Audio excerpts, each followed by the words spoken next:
Sejam bem-vindos ao canal Papo Humano para mais um bate-papo consciente.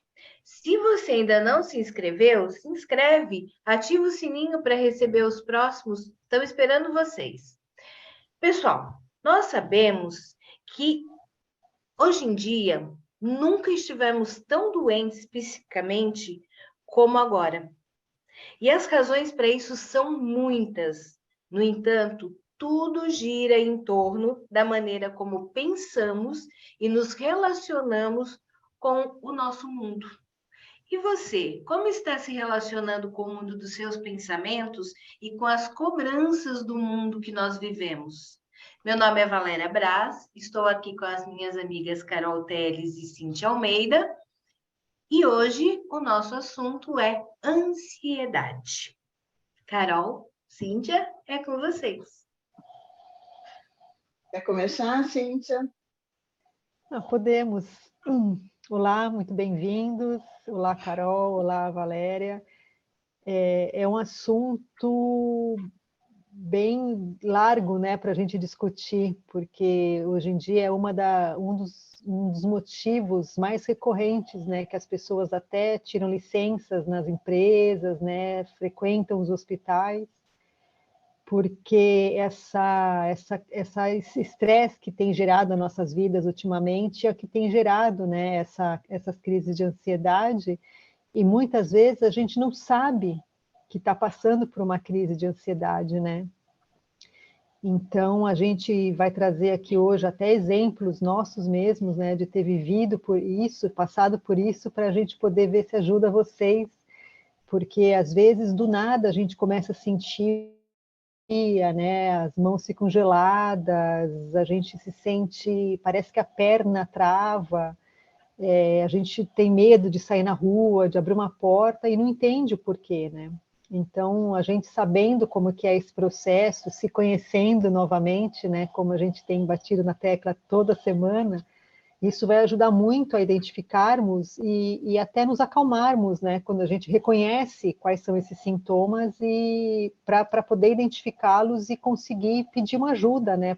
Para a pessoa ideal, para que a gente possa conviver com isso, porque a ansiedade em si, ela não é ruim, né?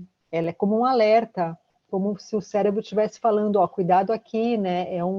É de sobrevivência mesmo a ansiedade. Mas o que a gente não pode fazer é deixá-la chegar num nível que nos paralise, né? Carol, você tem alguns exemplos para dar também, né? É verdade. Boa tarde, gente. Boa tarde, Cíntia e Valéria. A ansiedade, ela é um mecanismo de autodefesa do nosso corpo, né? Ela aciona mecanismos no nosso corpo de luta e fuga quando a gente se vê em situações de perigo. Então, ela é boa enquanto a gente pode usar a ansiedade para nos proteger.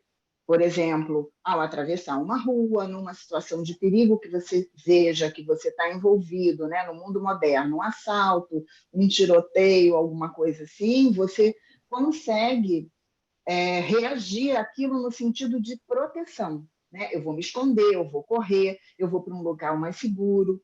Então, essa ansiedade, ela é benigna. Agora, quando a gente entra num processo onde isso está nos afetando o dia a dia, onde tudo nos afeta, onde a gente entra num pensamento acelerado de ficar pensando coisas catastróficas, uma preocupação excessiva com o futuro, com coisas que nem aconteceram ainda, né? Então, a ansiedade, ela é uma doença do futuro. Os ansiosos, eles não vivem no presente, eles estão sempre projetando tudo para o futuro, preocupados com o que possa acontecer. Na ânsia de não sofrer, acaba trazendo o sofrimento que é a ansiedade, porque quer controlar tudo para que nada saia fora daquilo que foi planejado. Né? Tem a ver com o medo, com as incertezas do futuro. Então, a pessoa que é ansiosa, ela vai sempre estar projetando tudo para o futuro. Então, é o sofrer por antecipação. Né? É o que a gente costuma dizer, você sofre por antecipação. Coisas que não aconteceram e que você nem sabe se vai acontecer. mas o ansioso ele está sofrendo como uma forma de proteção e ele acaba trazendo mais e mais ansiedade para ele, né? Valéria, quer colocar alguma coisa?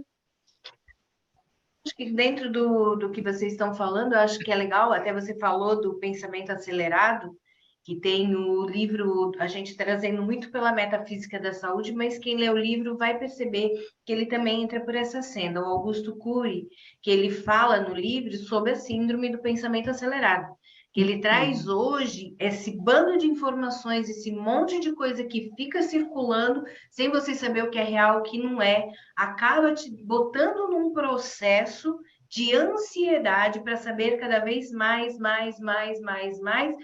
e mesmo que não seja pelo estresse de problemas, você acaba entrando no problema da ansiedade em busca de estar sempre sabendo mais. Essa ansiedade que vai causar.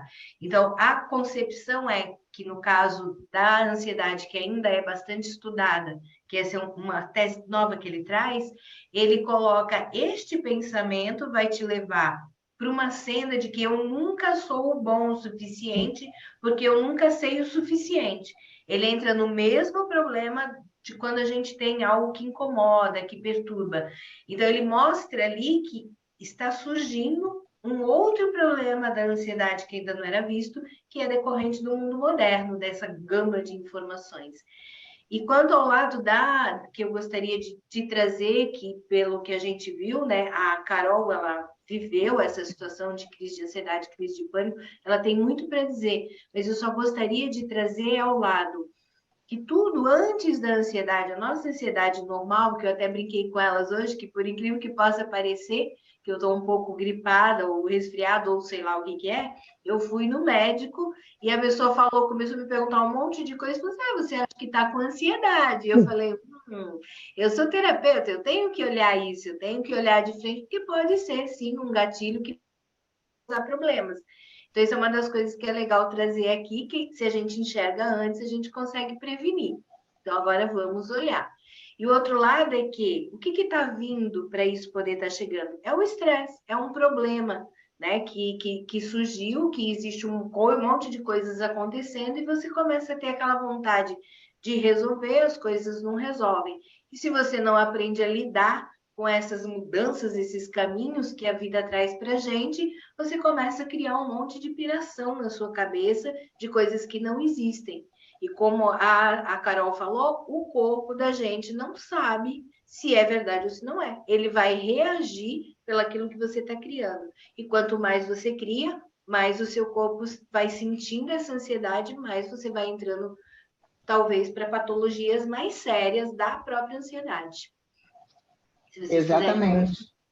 O corpo vai liberando os hormônios, né, a adrenalina e o cortisol, que é para te preparar para aquele mecanismo de luta pra ou ameaça, fuga, né? para a ameaça que você está sentindo. Né? Então, a ansiedade ela tem muito a ver com a forma que nós percebemos as situações. Porque, para mim, uma situação pode ser estressante, mas para a Cíntia, por exemplo, pode não ser. Porque a maneira que ela enxerga a vida é diferente da minha forma. Então, por isso que a ansiedade, ela não é frescura, ela não é loucura, né? Ela não é mimimi, ela não é drama. Ela realmente, se ela não for vista, ela passa a ser uma patologia maligna, porque a pessoa passa a desenvolver certos sintomas e adoece realmente. Né? E pela metafísica da saúde, a ansiedade é um desequilíbrio no físico, no mental, no emocional e no espiritual. Porque a metafísica da saúde, ela vê o ser humano como um conjunto de todas as coisas, não é só esse corpo físico que a gente enxerga. Então, se a gente está em desequilíbrio, isso vai, num desequilíbrio emocional, ou mental, ou mesmo espiritual, vai acabar chegando no nosso corpo físico em forma de sintoma, né? Que é quando a gente tem aqueles sintomas da ansiedade, né? Que eu posso trazer aqui a minha própria experiência. Eu tive muitas crises de ansiedade, eu não me dava conta, eu não sabia que era isso. Eu não tinha ideia do que era. Então, um belo dia, eu comecei a perceber que tinha algo errado comigo. Eu entrava no carro para ir trabalhar e eu começava a me sentir mal. Eu tinha taquicardia, eu não conseguia respirar, as minhas mãos e os meus pés ficavam molhados de suor. E eu ia, era um sofrimento para mim essa ida e volta para o trabalho, porque eu ia sentindo aquilo tudo que eu não sabia de onde era aquilo. Mas eu já tinha tido isso muitas outras vezes, em várias situações da minha vida, e eu não percebia. E eu resolvi procurar ajuda. Eu fui ao médico, eu fui ao psiquiatra e eu fui a uma psicóloga para entender o que estava acontecendo comigo, porque estava ficando difícil para mim. E aí eu fui diagnosticada com síndrome do pânico. Então, aqueles sintomas todos começaram a se agravar. E foi ficando cada vez pior. Então, eu não tinha fome, eu tinha enjoo, eu tinha dores no pescoço, dores de cabeça, tensão muscular, todos esses sintomas que vêm carregados. E assim, acontecia do nada. Geralmente, eu tinha as maiores crises de ansiedade à noite. Eu ia deitar para dormir, né, depois de um dia que não tinha acontecido nada fora do normal. Eu tinha ido trabalhar normalmente, chegava em casa, tomava um banho, jantava e ia deitar. E aí começavam as crises. Eu começava a ter taquicardia, não conseguia respirar, o corpo todo tremia, a minha pressão subia e o meu marido me levava para o hospital. Né? Então, chegava lá, fazia a primeira vez que eu fui, fiz exames, eletro, aquilo tudo, para ver se eu não estava infartando, porque a sensação que a gente tem é que vai morrer. E aí descarta-se tudo e o médico fala: olha, está acontecendo alguma coisa, você está passando por alguma situação difícil na sua vida, no trabalho, em casa e tal. E vem conversando aquilo. Eu já sabia, porque eu já estava em tratamento, eu já estava tomando medicação, né, naquela época. E eu dizia: olha, não, eu sei, eu tenho síndrome do pânico, eu estou tratando, estou com psiquiatra, estou com acompanhamento terapêutico, estou fazendo terapia floral também, então estou acompanhada, mas essas crises você não controla, né? Até que depois de muita terapia, de anos de terapia, não foram meses, foram anos, né? Eu fui investigando a causa de tudo isso. Onde que estava o ponto, né? Por que que eu estava desenvolvendo essa ansiedade toda, né? E é algo que a gente não consegue controlar. E as pessoas que convivem com a gente, que não têm noção do que elas também não enxergam isso. Então, acham que você está irritada, está de mau humor, está nervosa, se irrita com tudo, se preocupa demais. Então, às vezes, no meu trabalho, eu escondi essa situação, porque eu tinha vergonha de dizer que eu tinha síndrome do pânico. Porque como que eu vou ser vista? Primeiro que eu já tinha uma preocupação absurda com a minha imagem, isso era um dos motivos da minha ansiedade, né? De não errar, de fazer tudo perfeito, isso eu fui descobrindo depois com a terapia, mas eu não queria dizer que eu tinha crises de ansiedade, porque eu tinha medo de ser mal vista, eu tinha medo de ser rotulada como uma pessoa que não é fraca ou que não sabe lidar com as pressões do trabalho, porque é mulher, né? Tem todo um contexto em cima disso. Por trás, E né? aí, por trás de tudo isso, e eu só fui falar para o meu chefe que eu estava com síndrome do pânico quando aconteceu uma situação muito difícil entre eu e um outro colega de trabalho, e eu abri para o meu chefe e falei: olha, está se passando tal coisa. Por isso eu reagi dessa forma, porque ele estranhou a maneira como eu reagi, como eu discuti com um colega de trabalho que não era o meu normal, né? Então, foi todo um trabalho de uma equipe multidisciplinar onde eu fui tratada, né? Então, é muito importante que quando a gente comece a perceber que tem algo que não está muito legal, né? Que a gente não está muito bem, a gente procure ajuda médica. Porque em muitos casos, como foi o meu, eu tive que tomar remédio, tarja preta, né? Que a gente ansiolítico e antidepressivo e tudo mais, porque a ansiedade ela pode descambar para uma depressão. né? Porque você entra num estado o sofrimento é tão grande porque a pessoa não entende o que está se passando com ela, né? E os sintomas acontecem do nada, sem que muitas vezes nada está acontecendo. Está tudo bem, está tudo tranquilo, e você tem uma crise de ansiedade. Claro que, na maioria das vezes, você realmente está passando por alguma coisa, ou um estresse no trabalho, ou em casa, no relacionamento.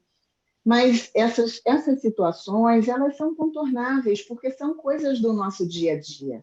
Todos nós passamos por isso. É normal. Você vai fazer uma prova, é normal dar aquele frio na barriga, né? Ficar nervoso. Você vai aqui fazer uma gravação de um vídeo, é normal você ficar tenso, né? Porque você vai falar para as outras pessoas. Mas quando acaba tudo aquilo, aquilo tem que se aliviar. Aquela sensação, ela vai passar. Não pode você ficar naquele processo de pensamentos catastróficos, pensamentos superacelerados, e aquilo não acaba nunca, né? Porque o seu corpo vai entrar num estado de alerta, vai secretar os hormônios de adrenalina e cortisol, e aquilo vai circular na sua corrente sanguínea.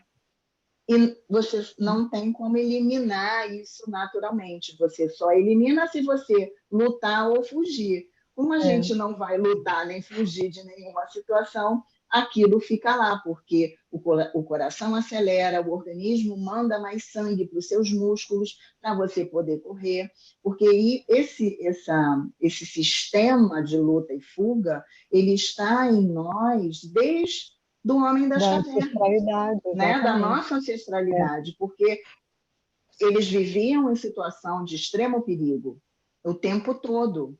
Então, eles lutavam ou fugiam dos animais, né? Das situações difíceis. Nós aqui não temos mais essa situação, temos outras situações de estresse do cotidiano, né? Uma violência nas cidades, né? O excesso de coisas para pensar e para fazer, mas o nosso organismo ele continua a reagir da mesma forma como lá os nossos ancestrais faziam. Só que aqui a gente não corre nem luta, a gente fica sentada numa mesa de escritório ou em casa fazendo outra coisa, mas você não está fazendo isso. Então, uma das maneiras da gente liberar esse excesso hormonal é praticando atividade física, porque você sua e libera o cortisol e a adrenalina do seu corpo.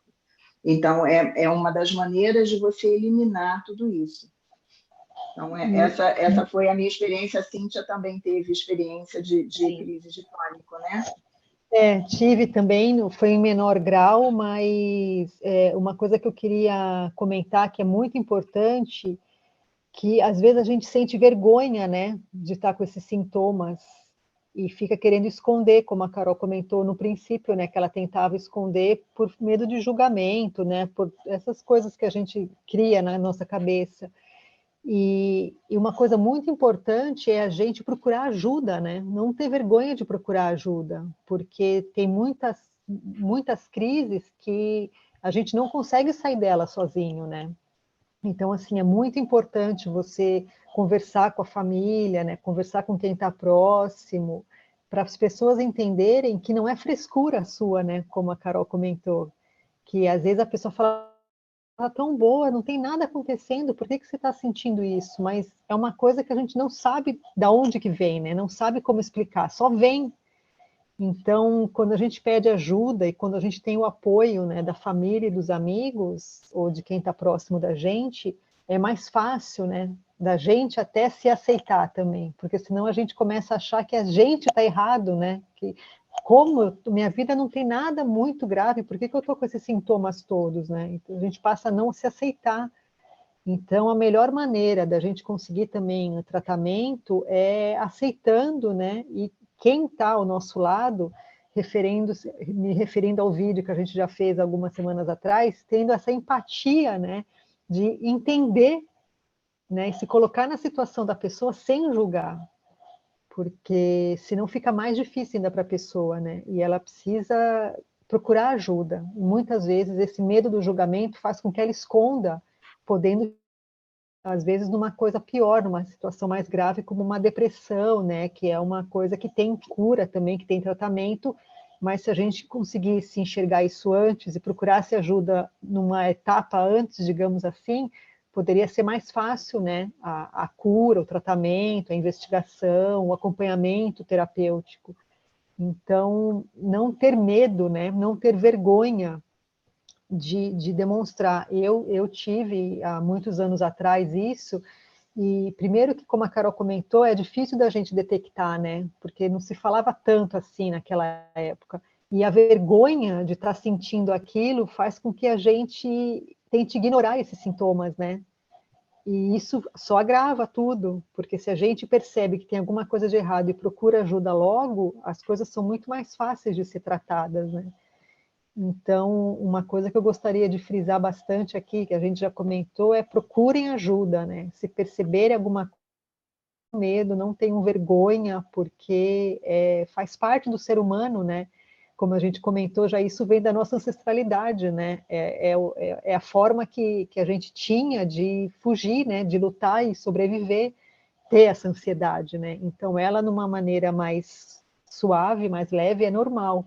É uma questão de sobrevivência. O que a gente não pode é deixar com que ela domine a gente e faça com que a gente se paralise, né? Como a Carol mesmo falou, agora a gente não precisa disso, né? A gente tem recursos que consiga sobreviver melhor do que na época dos homens da caverna e tudo mais, né? Então, é realmente se conhecer. Mais uma vez, se conhecer bem, né? Meninas, vamos caminhando para o final. Vocês querem concluir alguma coisa? Só para a gente fechar, complementando o que a Cíntia está falando, né, é muito importante que a pessoa que se sinta dessa forma, que tenha esses sintomas, né, da ansiedade, que a ansiedade não é apenas tomar uma medicação para tratar os sintomas, você precisa investigar o que está por trás disso, qual é a Causa, né? causa disso, o que te leva a ter essas reações. Isso, a terapia, ela vai ajudar nessa investigação, né? Foi isso que me ajudou demais na época, onde eu pude vir trabalhando e trabalhando o meu autoconhecimento. Isso aconteceu comigo há mais de 15 anos atrás. Então, eu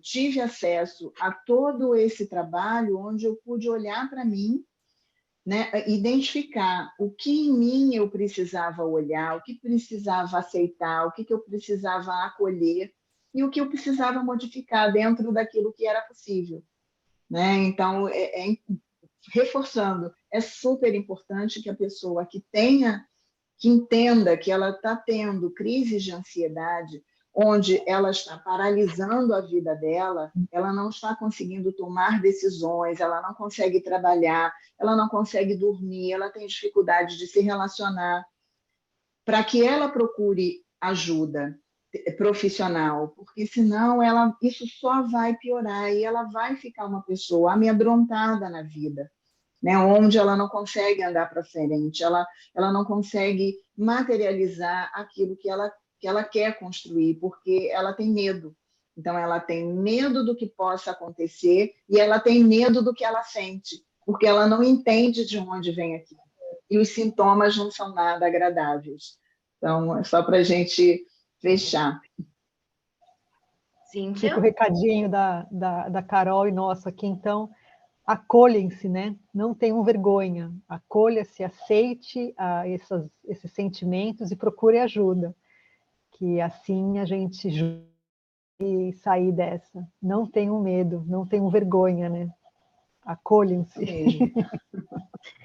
Então, pessoal, nós vamos terminando. Vou dizer para vocês o seguinte: nós falamos aqui de uma coisa muito importante, que é uma doença que vem assolando muitas pessoas, uma doença que começa devagarinho, porque ela faz parte da nossa vida, ela serve para nos proteger.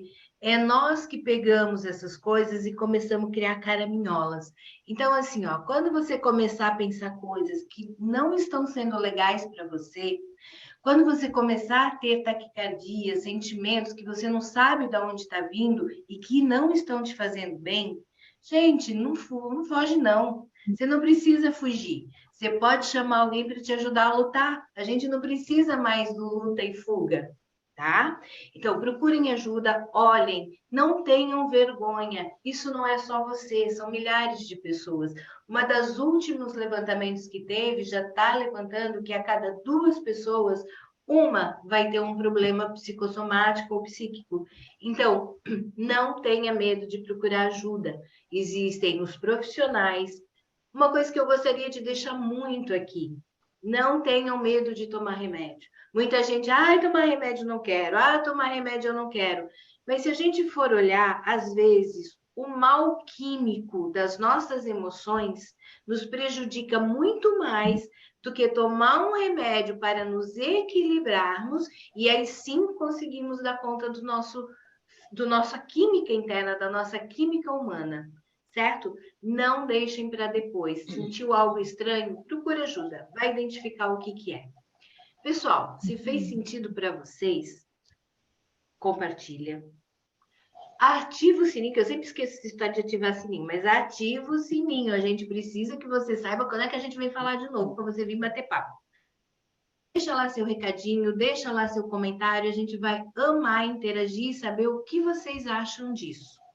Carol, Cíntia, muito obrigada por mais esse bate-papo. Grande Obrigada beijo. a vocês. Beijo. Obrigada, gente. Até a próxima. Tchau, tchau. Tchau, tchau.